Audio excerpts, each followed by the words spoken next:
Well,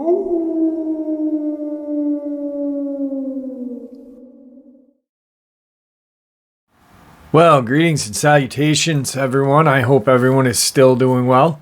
I have got a jam-packed and absolutely horrifying but exciting second half for you. Before we get into it, a couple links. As you know, I rely on Patreon, PayPal, and the merch to help the channel to continue to grow and go.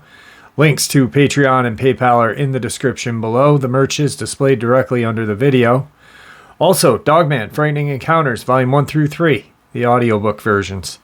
They all were written and researched by Tom Lyons, narrated and produced by me, Jeff Nadolny. Those audiobooks are available on Audible, Amazon, and iTunes, links to which are also in the description as well.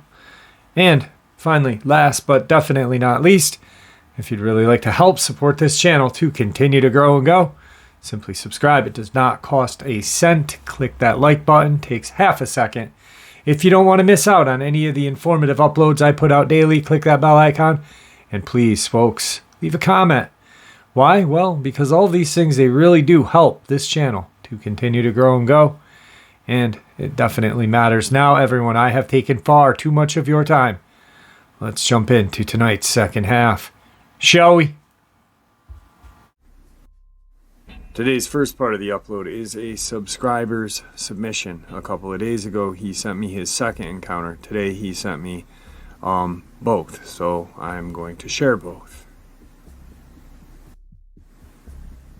Hey Jeff, my name is Redacted. I've had a couple of encounters that I've wanted to share with you. You can narrate them on your channel if you choose so. Encounter number 1, 2002. So I've been thinking about writing this out for some point for a long time. I'm no writer, but the story goes like this.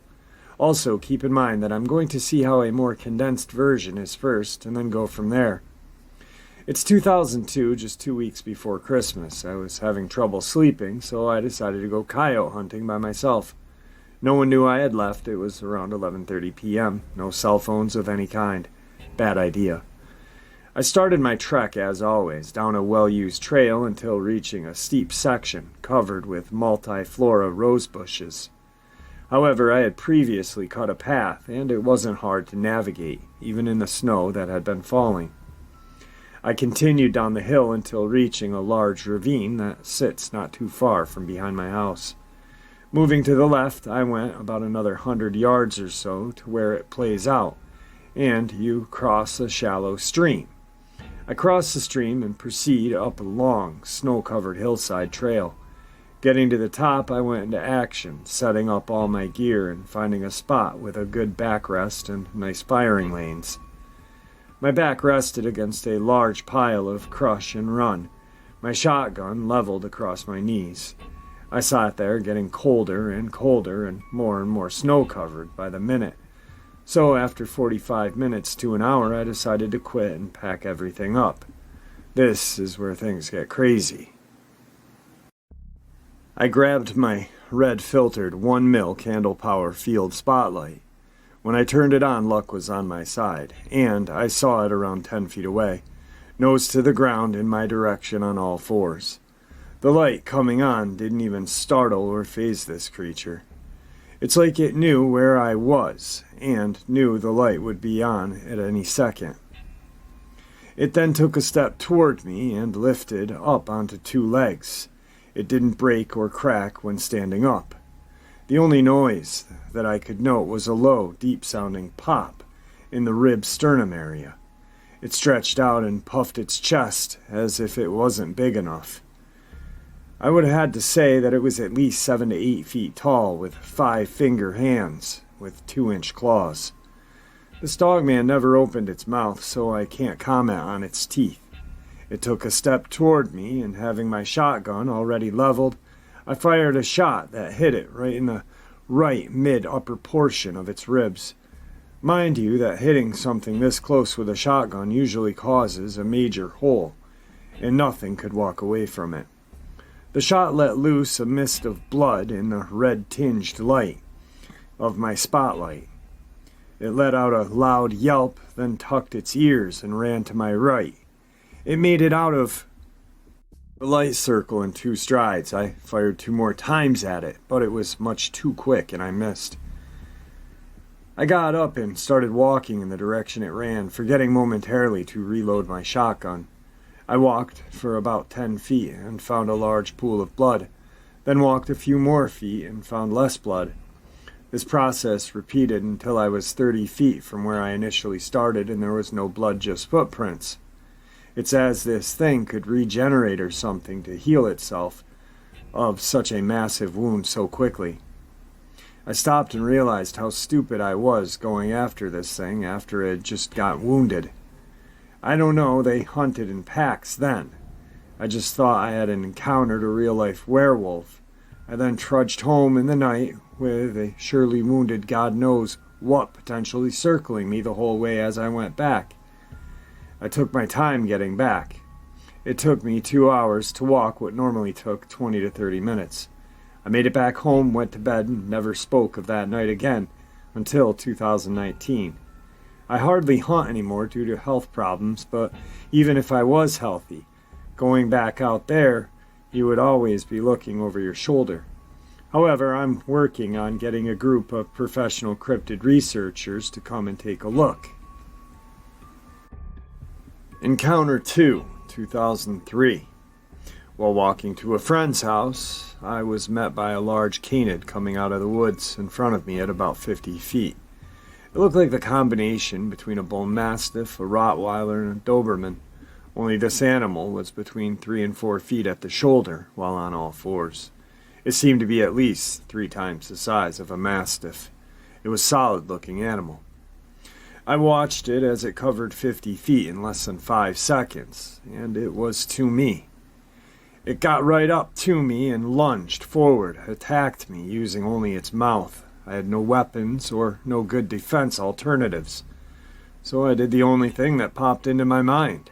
I turned my body to the right and rammed my arm as deep down this thing's throat as I could, which was only a few inches past my elbow. It must have been a juvenile, as it was inexperienced and its teeth weren't extremely sharp yet. I barely got a scratch on me. After jamming my arm down its gullet, I then grabbed it around its neck with my free right arm and began to try to choke it with all my strength. I squeezed for a good 2 to 3 minutes. The tension in its body relaxed, and then I slowly stood up, shook the goo off my left arm. Talk about the smell of death. It only took a minute or so for the creature to get back on all fours. It stood there gagging for a minute, and then it locked eyes with me. It gave me this look, "You bastard." Then it turned and ran off back into the woods. Both of its front feet were actually hands, as it had 5-digit fingers, although the claw-like nails at the end were less than 2 inches. I didn't get a good look at its back feet. It had the most golden eyes I had ever seen. Again, this event took place at nearly dusk, so I couldn't make out colors well, other than it was dark. Not jet black, but a very deep brown coloration. If I had to guess, I would say it was 6.5 feet long, snout to the base of its tail. This one had a longer tail, about 2.5 feet long. Also, it felt like it weighed 200 pounds. It was probably heavier than that, but I once again was lucky and pretty strong in my younger days, and was able to stalemate its attack. I have not shared this story with very many people, and all I ask is we keep it in the group until I decide I really want to share it. People have a tendency of thinking you're crazy when you tell them you defeated a werewolf in hand-to-hand combat.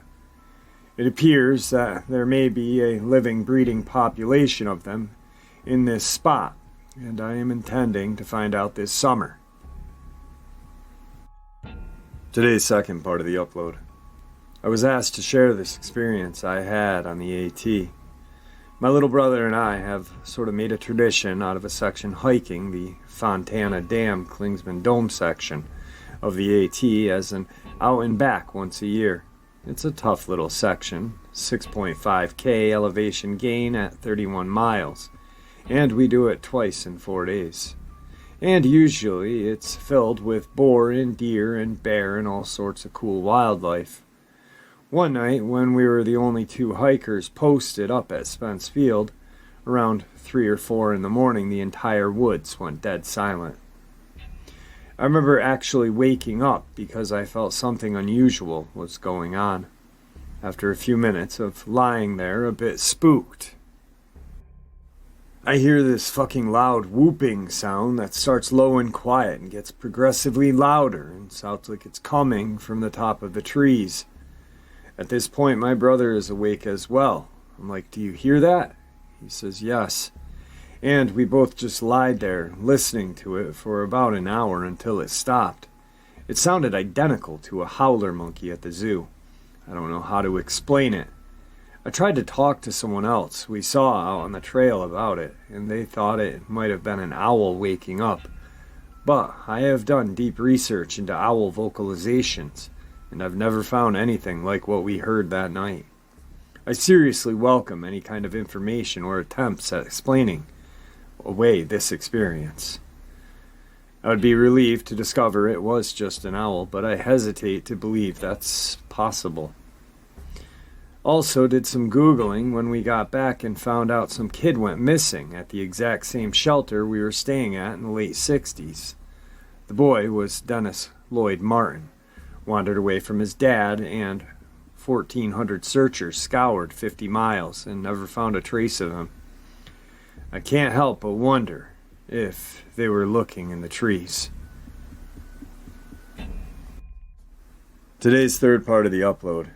Okay, so I know how unbelievable this is going to sound, but 100% I swear this happened to a friend of myself. Maybe you guys can help us figure out what we really saw.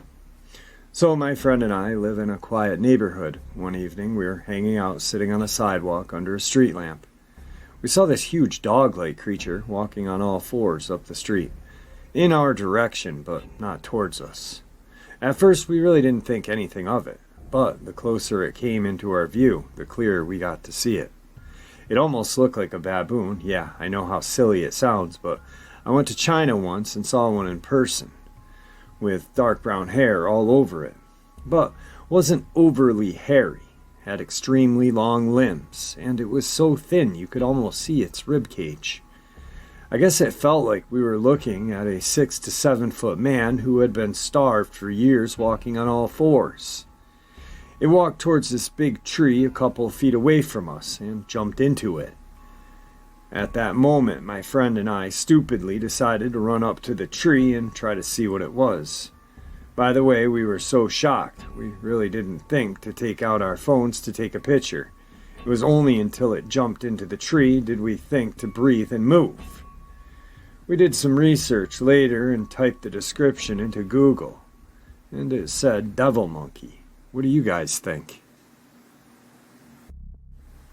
Today's fourth part of the upload. My friend and I were just going out to screw around outside of my house at around 3 in the morning in North Carolina. About as soon as we opened the door, we heard insanely fast running up and around the edge of my fence. It was faster than any land creature I'd ever seen. It stopped, but we heard where it stopped, so we got a little closer, and just before we turned on the flashlight, it ran to the left about 35 feet. It stopped again, and me and my friend moved to get a better look. And before I even got a chance to turn the flashlight on, I saw 2 huge yellow glaring eyes peering at me from behind the tree. I immediately froze in fear, and it hid behind the tree, then looked out again. By this time my friend saw it, and about 6 seconds later it ran away at lightning fast speed. We went to explore but didn't find anything, which is probably a good thing considering that we are 90% sure we saw a devil monkey, which are very harmful. We went on a walk after that, and we came to the conclusion that it was not a normal animal. The way it gripped onto the tree and peered out at us, and the speed it traveled, and how little distance there was between its eyes and being at least 4 feet tall. This was all before we went inside and learned about devil monkeys, and we both are 100% sure that's what it was. This was definitely the strangest thing either one of us had ever encountered. Today's fourth part of the upload. On a Saturday night, August 1st, 2015, myself and my boyfriend were traveling northbound from San Luis Obispo, California. We were taking Highway 1. For those not really familiar with the area, it's a very rural and mountainous area that's adjacent to the ocean, about 200 plus miles away from San Francisco. On a Saturday night, the moon was full, so there was plenty of natural light. The area is heavy with campsites, motels, and it's a popular tourist spot. I've been down this area many times and never encountered anything, not even coyotes or raccoons. That night, when we passed through a city or some kind of park called Grenade, it was late, about 11 p.m., and I was falling asleep, and so was my boyfriend. He was the one driving. Just before we almost fell asleep, a coyote ran in front of the road and sobered us up. We were completely woken now. We figured it was chasing a little fox we had saw about 100 yards back. About 2 miles after, we saw 2 other coyotes next to the left side turnout. I want to make this picture as clear as possible for you, so you don't think we are crazy. I was falling asleep again after about 10 minutes. But I didn't want my boyfriend to doze off, so I forced myself to stay awake for safety.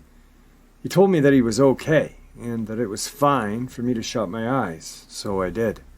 Mind you, I still had some adrenaline from the first encounter with the coyote. I remember the air right before I shut my eyes was musty, like old clothing. I bring this up because we both commented on it. But, nevertheless, I shut my eyes for no more than a minute. Then out of nowhere, my boyfriend screamed, "Holy shit," and was driving dangerously fast. I opened my eyes and my boyfriend said, "Oh my God." I asked him what the fuck was so important that you scream and scare the shit out of me. The following is a direct quote. "Jesus, I just saw a baboon carry off a coyote under its arm." Me, what? "I just saw a baboon carry off a dead coyote under his right arm. It had dark black matted fur, long arms, and was carrying off a coyote. It was on your side of the car." Me, "It had to be a person." Boyfriend, "No, it was a baboon. It was about 4.5 to 5 feet tall, long arms, and black hair. The high beams were right on it." Me, "Who the fuck would have a chimp out here?" Boyfriend, "It might be someone's pet that got out." Me, "You can't keep those kind of animals out here. It's illegal as hell." Boyfriend, "You know this area is rich bucks. People ignore the law." Me, "We haven't seen a house for 50 miles. We went on to argue about what he saw for a good hour, but for the rest of the trip back he was hyper-vigilant. I want to make it very clear that my eyes were closed and I didn't see anything. My boyfriend has glasses and has poor vision at night. However, the moon was completely full and his high beams were on. Anyone could see no matter what the conditions. After doing a little research, I found out in 2009 there were reports of an ape taking small animals in the area of Trinity, a city no more than 25 miles away from our area. But the Trinity reports were all classic Bigfoot. Please, if you ever seen or heard of something like this, please leave comments. The only other creature that fits this description is something called a devil monkey, which is only seen in far north of California or in the Midwest. Today's fifth and final encounter. My fiance, native Navajo, invited me to go with them to their grandparents' house for Christmas. This being the first time I've ever been on a Navajo res, I wasn't sure what to expect. I had a lot of ideas regarding what it might be as well as what-ifs, nevertheless excited to go somewhere I had never gone before. Most of my excitement was reserved toward learning about the culture and unique opportunity of visiting a reservation as an outsider. Because of this, I was also a bit nervous. What if I wasn't expected? Would the people be welcoming, or would they be hostile towards my presence? Most of my fears were quelled by the wonderful hospitality I had been shown by both Grandma and the people I had the privilege to interact while visiting. We left our house on Christmas Eve with our dog and started to make the 4-hour journey towards Grandma's house. On the way, we saw a beautiful sunset scattered across the mountains. After traveling for about 3 hours, we find ourselves at a turnoff that leads to an hour-long drive on a desolate road that would eventually take us to our destination. While on this road, my significant other shared stories of dances and practices their tribe had. All of this fascinated me and left me asking more questions than I had imagined asking. By the time we arrived at Grandma's house, it was dark and cold outside. As I began to unpack the car, my significant other takes our dog a bit away from the house to go relieve itself. By the time they check back, I have taken our bags inside and locked the car up for the night. As we sit around the kitchen table eating food lovingly cooked by Grandma, we share stories and play a card game. After about an hour, we all say goodnight to one another and get ready to turn in for bed. At around midnight, my significant other and I lie down and called our dog to bed. A short time thereafter, we fell asleep, although I forgot to turn off the light next to the bed on the nightstand. Around 2 or 3, I woke up, having to use the bathroom, and noticed that our dog was just sitting, looking at the door that led to a small hallway. On the other side was the main door to the house. I called for her to come back to bed, and she just put her nose at the base of the bedroom door, sniffing and scratching. Thinking that she had to go out, I walked out the main house door and opened it up to usher her out. She ended up sitting there and staring. After trying to coax her to go outside a few times, and failing at my attempts, I closed the door and made my way to the kitchen to grab a glass of water. In the kitchen there was a big window to the right of the sink that overlooks the driveway to the house, and a bit of light that makes the driveway barely visible at night. As I reach to turn the faucet, my head turns to the right to look outside, and I see a dog sitting outside staring at the house. Something was off about the dog, though. It was much larger than the typical large breed. About 2 times I began to get chills and internally said to myself, "What the fuck is that?" Grabbing my water and about to head back to bed, the dog gets up and begins to walk away. One thing that I feel I might not convey well is the way the dog walked. It seemed to walk very awkwardly, almost stiff-like. After making my way back to bed, I fell asleep and woke up the next morning. While eating breakfast Grandma had made, I nonchalantly asked anyone listening at the table if the neighbors had an extra large dog. That's when Grandma began to ask me questions, and my significant other started to look concerned. Grandma immediately made a few phone calls, and after a bit of time passed, a native priest and a healer arrived at the house, and they began to converse silently with Grandma. Thinking I must have done something wrong, my significant other joins my Grandma in the conversation. They all began to look at me and talk more. Then the priest goes around the house with sage and cedar. The healer comes to talk with me and Grandma about my experience, and my significant other disappears outside the house to gather raw meat. From what I can gather, I encountered something I should not have that previous night, and by my arrival, an outsider, they had to make certain preparations to ensure our safety for the duration of my stay.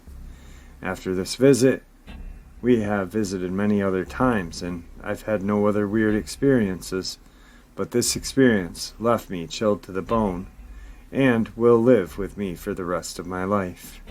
I can't get over how this dog behaved and how large it truly was. All right, folks, like I said, action-packed encounters to end this evening off with. I hope you all enjoyed it as much as I enjoyed sharing them with you. We are one day away. Well, not even. We are a couple hours away from Saturday. And then we have to wait the whole entire day until midnight for Saturday Nightmares with Jeff Nadolny and family. the pinnacle of my week. I really love our live streams. You guys make it just so special, just like this channel. With that being said, please stay safe, happy, healthy, and ever vigilant. We know these creatures are real. We know they're out there. It's up to us to inform and try and keep our family and friends safe. God bless you all.